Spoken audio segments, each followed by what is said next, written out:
Bonjour à tous, c'est notre décryptage hebdomadaire des prochaines élections européennes qui se déroulent, je vous le rappelle, le 26 mai prochain. Je reçois aujourd'hui Jean-Daniel Lévy, directeur du département Opinion et Politique chez Harris Interactive, notre partenaire. Bonjour Jean-Daniel. Bonjour. Alors, c'est l'ouverture aujourd'hui de la campagne officielle. Ça change quoi? Ça change qu'il va y avoir une meilleure connaissance de la part des Français de l'ensemble de l'offre électorale. On peut rappeler qu'il y a 34 listes qui sont en présence. Oui, il y en a une 34e qui est arrivée. On en parlera tout à l'heure. Et dans ce contexte-là, ça permet aux Français non seulement d'avoir un peu plus d'idées sur ce que peuvent proposer les candidatures et les forces politiques les plus connues de leur part, mais également d'identifier des forces politiques dont ils ont peu ou pas du tout entendu parler. Oui, qui sont arrivées récemment. Voilà.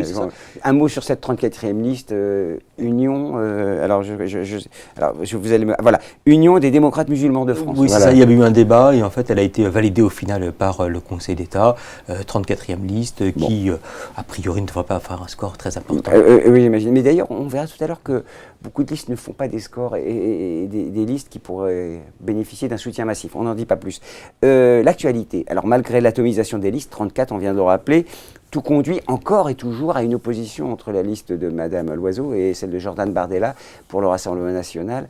Alors, est-ce que, au moment où vous annonciez, samedi, et vous annonciez hier dans vos chiffres, que le RN devance la République En Marche, la liste présidentielle, qu'est-ce qu'il faut voir? Une opposition entre Le Pen et Macron encore? Il faut voir que ce sont deux forces politiques qui sont très clairement identifiées au niveau national et dans les enjeux européens. Comme vous l'avez indiqué, ce sont les deux forces politiques qui sont arrivées en tête de l'élection présidentielle. Et puis également, ce sont celles qui donnent le sentiment d'avoir les positions les plus tranchées à l'égard de l'Europe. D'un côté, Marine Le Pen et le Rassemblement national qui s'expriment comme étant extrêmement critiques et contre une partie de la construction européenne. Et puis en parallèle, la liste qui est soutenue par Emmanuel Macron et qui s'inscrit comme étant profondément pro-européenne. Il faut rappeler qu'Emmanuel Macron faisait distribuer dans ses meetings de campagne de l'élection présidentielle des drapeaux européens et que la deuxième motivation de vote à l'élection présidentielle des électeurs d'Emmanuel Macron renvoyait à la thématique européenne. Il y a des éléments quand même nationaux qui vont pousser les Français à aller voter pour ou contre. Évidemment, et on sait qu'il y a une thématique et nationale et européenne qui joue. Des Français qui vont nous parler d'immigration, des Français qui vont nous parler de pouvoir d'achat, des Français qui vont nous parler d'écologie et d'environnement. Trois thèmes, vous le voyez, qui aussi bien parlent aujourd'hui du quotidien et des préoccupations des Français à l'égard des enjeux nationaux, mais également s'articulent avec des dimensions européennes.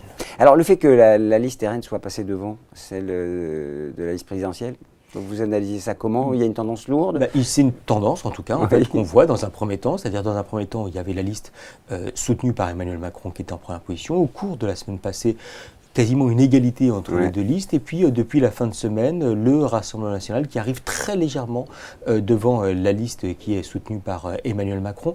Peut-être qu'il y a un effet induit paradoxal de l'entrée en campagne d'Emmanuel Macron qui n'appelle pas forcément à une mobilisation de son camp électoral, mais plutôt à une surmobilisation de ceux qui se disent « Tiens, Emmanuel Macron est entré dans la campagne » et dans ce contexte-là, si on arrive à le déstabiliser un petit peu, on ne va pas se priver et une plus grande intention de participation de l'électorat de Marine Le Pen qui jusqu'à présent était un peu plus abstentionnelle. On a l'impression que Macron fait tapis. J'arrive, attention, mais c'est son style. Un petit peu comme au poker. C'est un petit peu. Alors quand même, pas de rebond des partis traditionnels. Je crois quand même c'est très significatif. Pas de rebond des partis traditionnels avec des prises de position qui parfois paraissent comme étant un peu plus alambiquées à l'égard de l'Europe ou un peu moins lisibles d'un point de vue général aux yeux des Européens et des Français. Lorsqu'on les interroge, lorsqu'on parle aujourd'hui de la liste par exemple des Républicains, elle apparaît comme étant clairement ancrée à droite, ce qui lui permet d'atteindre ses intentions de vote plus élevées qu'en début de campagne, mais ne lui permet pas aujourd'hui de pouvoir concurrencer les deux listes dont on vient de parler.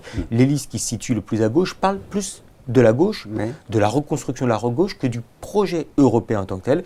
Donc ce qui fait que ça minimise aujourd'hui le comportement électoral en leur faveur. Alors la France insoumise bénéficie d'une légère petite hausse. C'est un peu ça qui est... Absolument, au cours de la période récente, avec là aussi un propos qui apparaît comme étant relativement clair, et puis également des thématiques aussi bien sociales qu'écologiques qui leur permettent de pouvoir atteindre à l'heure actuelle les 10% d'intention. Alors ce week-end avait lieu la énième mobilisation des Gilets jaunes, et plus faible que d'habitude, en tout cas plus modéré.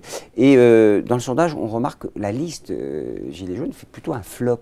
Est-ce qu'on va pouvoir parler des sujets véritablement, au-delà des mobilisations des uns et des autres? Alors il y a 3 listes Gilets jaunes, si on veut être précis, enfin en tout cas 3 listes qui se revendiquent à proprement parler des Gilets jaunes, qui effectivement aujourd'hui cumulent environ 4,5 ou 5% d'intention de vote. On peut rappeler qu'en décembre dernier, au moment fort des Gilets jaunes, la liste Gilets jaunes, et qui n'était pas forcément incarnée, représentait 12% d'intention de vote. Donc il y a effectivement une forme d'étiolement des intentions de vote en leur faveur.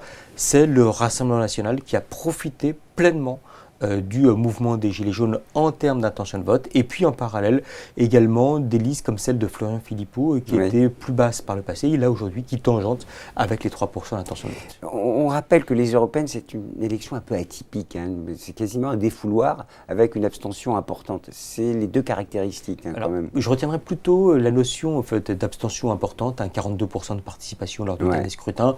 On s'oriente sensiblement vers le même niveau de participation le 26 mai prochain. En parallèle, des Français qui ont tendance, certes, à se défouler quelque peu, mais ils peuvent se défouler soit en s'abstenant, soit éventuellement en votant pour d'autres listes. Mais il y a toujours, malgré tout, une composante européenne. Il y a toujours une thématique qui vise à faire en sorte que les Français qui se déplacent pour aller voter ne votent pas que en fonction des enjeux nationaux, mais également vont y adjoindre des dimensions qui peuvent être des dimensions européennes. Lorsque c'est le cas, par exemple, en matière d'écologie ou d'environnement, le territoire n'est pas qu'un territoire national pour pouvoir agir. Lorsqu'il est question de pouvoir d'achat, l'euro est forcément posé. Lorsqu'il est question d'immigration, le rapport à Schengen vient inévitablement à l'esprit. Ça tombe bien, ce sont les élections européennes. Merci beaucoup Jean-Daniel Lévy. Alors pour ceux qui ne le savent pas, vous dirigez le département opinion et politique chez Harris Interactive, notre partenaire. Merci et à très bientôt.